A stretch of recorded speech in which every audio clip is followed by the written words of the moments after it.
Ikhwan akhwat yang dimuliakan Allah Subhanahu wa taala, kitab Fadailus Syuhur yang ditulis oleh guru kita adalah salah satu bukti kecerdasan guru kita. Jadi karya Fadailus Syuhur yang ditulis oleh guru kita ini salah satu bukti cerdasnya guru kita. Seperti dulu kecerdasan dari Sayyidina Ali diakui oleh Kanjeng Nabi Muhammad SAW. Rasulullah pernah berkata, ana madinatul ilm wa aliyun wa huwa. Aku ini gudangnya ilmu, kotanya ilmu, kata Rasulullah. Wa aliyun wa huwa, dan Ali bin Abi Thalib adalah pintunya. Artinya semua ilmu yang keluar lewat pintu. Tidak ada informasi yang tidak diketahui oleh Sayyidina Ali dari Rasulullah Sallallahu Alaihi Wasallam. Demikian pula guru kita. Semua informasi dari Abah Anom pasti melalui guru kita. Pasti diketahui oleh guru kita. Jangan sahabat. Dan salah satu bukti adalah kitab Fadailus Syuhur. Ya. Di mana setiap huruf dalam Fadailus Syuhur dalam tiap-tiap bulan selalu kembali kepada zikir, selalu kembali kepada talqin. Bab apapun, huruf apapun, semuanya balik lagi ke zikir talqin. Ini menandakan keluasan ilmu beliau. Seperti Sayyidina Ali pernah dites, pernah dicoba oleh para sahabat. Satu pertanyaan, tapi jawabannya berbeda-beda alasan. Ketika ada yang bertanya, mana yang lebih baik antara ilmu dan harta? Salah seorang sahabat nanya kepada Sayyidina Ali, dijawab oleh Sayyidina Ali, ilmu lebih baik. Kenapa? Karena ilmu adalah warisan para nabi, dan harta adalah warisan korun. Ini alasannya. Kemudian sahabat yang lain nanya kepada Sayyidina Ali, mana yang lebih baik antara ilmu dan harta? Sayyidina Ali tetap menjawab ilmu lebih utama. Alasannya apa? Alasannya kata Sayyidina Ali, kalau ilmu akan menjaga kita. Tapi kalau harta, kita yang jagain. Pergi dan datang lagi sahabat-sahabat yang lain. Pertanyaannya sama. Jawabannya sama, tapi dengan alasan-alasan yang berbeda. Inilah bukti kecerdasan Sayyidina Ali. Demikian pula guru kita. Guru kita saking cerdasnya. Berbagai bab huruf hijaiyah, huruf ya, di dalam bulan-bulan Hijriyah, semuanya disimpulkan dengan zikir dan talqin. Seperti bulan sekarang Syawal, syinya adalah syajaroh. Oleh guru kita, disinya adalah diartikan dengan syajaroh. Syajaroh itu pohon. Ya. Pohon. Yang dimaksud dengan pohon ini adalah pohon yang baik. Syajaratun thayyibah. Bagaimana cara mendapatkan pohon yang baik? Talqin zikir. Kalimat la ilaha illallah. Yang dimaksud pohon itu adalah kalimat la ilaha illallah. Yang dimaksud pohon yang baik itu, ke pohon itu ditanamkan, ditalqinkan. Ya. Seperti juga sabda Rasulullah kepada para sahabat, izra'u syajaratal Qur'ana fi qulubikum. Tanamkan pohon Al-Quran ke dalam dada kalian semua. Para sahabat nanya, kalau ya Rasulullah, ma syajaratul Quran, pohon Al-Quran itu apa? Adalah kalimat, dijawab oleh Rasulullah, pohon Al-Quran adalah kalimat la ilaha illallah. Inilah guru kita mengangkat. Jadi syajarah yang dimaksud dalam bab Syawal ini adalah pohon Al-Quran. Pohon adalah kalimat la ilaha illallah yang ditanamkan oleh guru mursyid. yang ditanam oleh, yang ditalkinkan oleh guru mursyid. Kenapa kalimat itu harus ditalkinkan oleh seorang guru mursyid? Apa tujuannya? Tujuannya supaya kita bisa istiqomah. Ya. Supaya ikhwan, supaya kita semua istiqomah dalam mengamalkan kalimat itu. Tanpa adanya talqin, tanpa adanya diijazahkan, tanpa adanya ditanamkan oleh guru mursyid, mustahil kita semua bisa mengamalkan istiqomah la ilaha illallah. Kita merasakan sendiri sebelum dan setelahnya dia talqin, sebelum dan setelahnya menjadi ikhwan murid Abah. Ya, sebelum kita ketemu dengan Abah, pernahkah kita istiqomah mengucapkan wirid dan kalimat la ilaha illallah? Jawabannya tentu tidak. Tidak diakui atau tidak, kita tidak istiqomah. Baru kita baca kalimat itu kalau kita lagi nahlilin orang, ada yang meninggal, baru la ilaha illallah, la ilaha illallah. Ada 7 hari, ada 40 hari, 100 hari, dan acara-acara yang lain, baru kita zikir la ilaha illallah.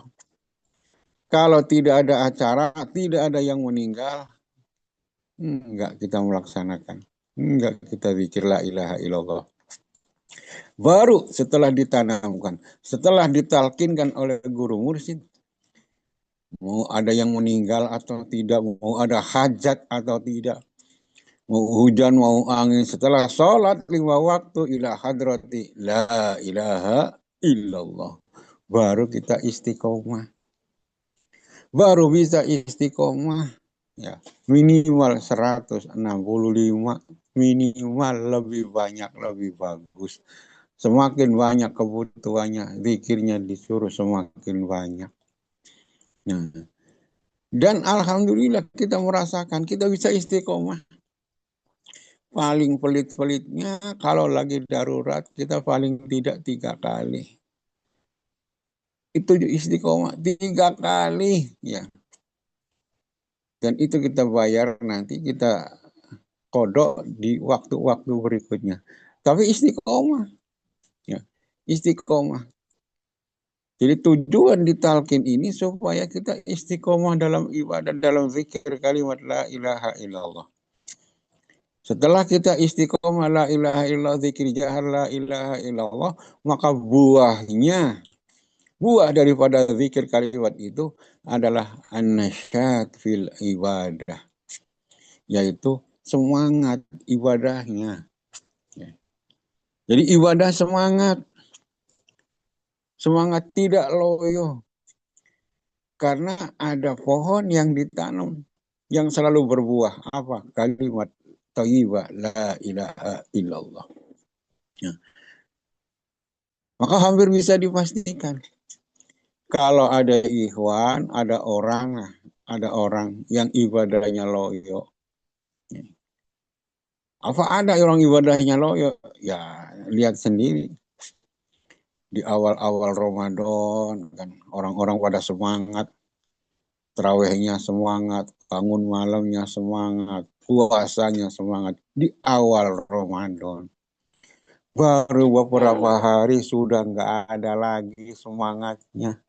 Baru 2-3 hari udah loyo, tarawihnya loyo, sahurnya udah males. Ya kalau sahurnya malas, puasanya udah mulai acak-acakan. Nggak ada semangat nasyat fil ibadahnya, nggak ada. Loyo. Kenapa? Karena nggak punya zikir jahar. Ya, nggak punya zikir jahar kalimat la ilaha illallah.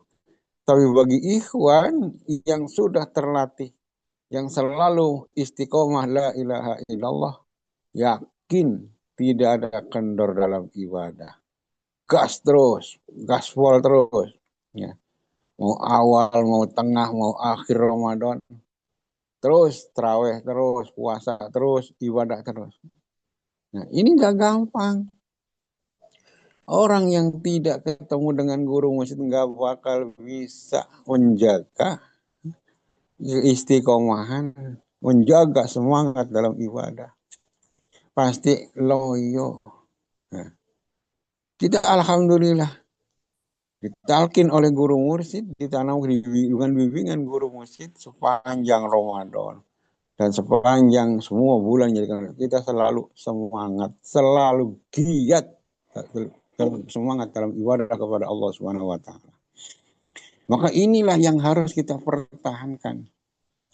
Ya. Kalau tidak bisa maju, kata apa? Jangan mundur. Minimal kita istiqomah. Minimal kita istawa. Ya. Jadi kalau kita nggak lebih maju, kalau kita nggak bisa melangkah, minimal jangan mundur. Nah, ini pesan daripada guru kita. Syawal itu adalah artinya kan meningkat, maju.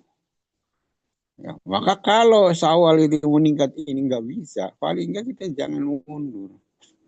Kalau melangkah kita ini nggak bisa, jangan mundur. Nah, inilah yang harus kita jaga. Bagaimana cara menjaganya? Satu, supaya istiqomah kita tetap terjaga.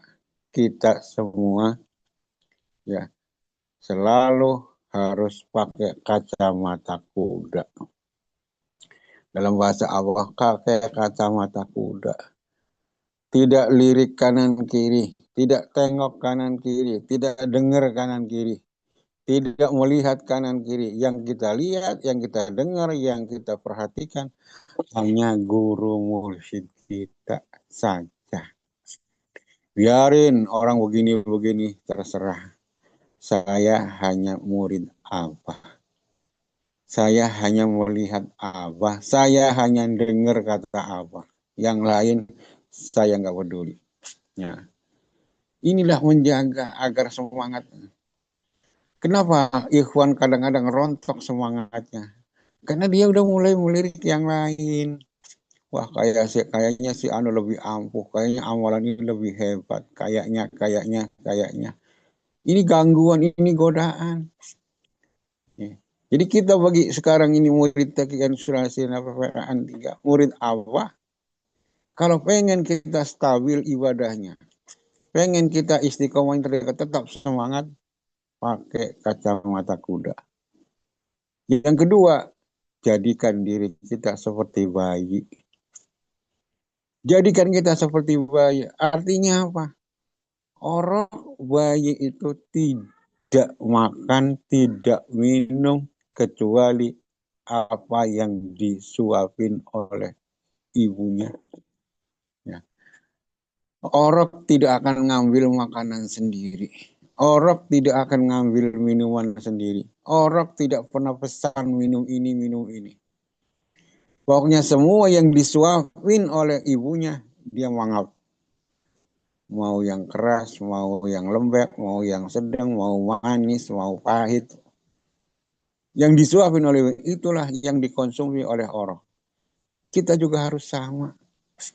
Kita tidak mengamalkan yang lain. Kita tidak mengamalkan amalan apapun selain daripada amalan yang diberikan, yang dicontohkan, yang diijazahkan oleh guru kita. Pengersa Allah. Masa bodoh dengan orang lain. Kita nggak punya urusan dengan si A, si B yang ngamalin ini, ngamalin wiridan ini, biarin. Ya. Kita sudah dipertemukan oleh Allah dengan guru mursyid kita. Dengan pembimbing ruhani yang menjadikan kita sebagai tiflul ma'ani. Maka apa yang kita konsumsi tidak ada lain kecuali yang disuapin oleh guru kita. Ini penting kita jaga supaya kita tetap istiqomah, supaya kita tetap semangat, tetap nasyad dalam ibadah kepada Allah. Kenapa banyak ikhwan mundur? Karena mulai ragu, karena mulai tengok kanan kiri, karena sudah mulai nyicipin amalan-amalan orang lain, resep-resep orang lain. Kita jangan. Kita semua tetap istiqomah, ikut kepada guru kita. Tidak mengamalkan yang lain, tidak wiridan yang lain, kecuali yang sudah dicontohkan, yang sudah diijazahkan, yang sudah dimaklumatkan oleh guru kita. Semoga Allah selalu berikan kemampuan kepada kita semua untuk selalu ngikut sami'na wa ata'na kepada guru kita dalam setiap perkataan, perbuatan yang dicontohkan oleh beliau. Kurang lebihnya maaf, terima kasih. Assalamualaikum warahmatullahi wabarakatuh.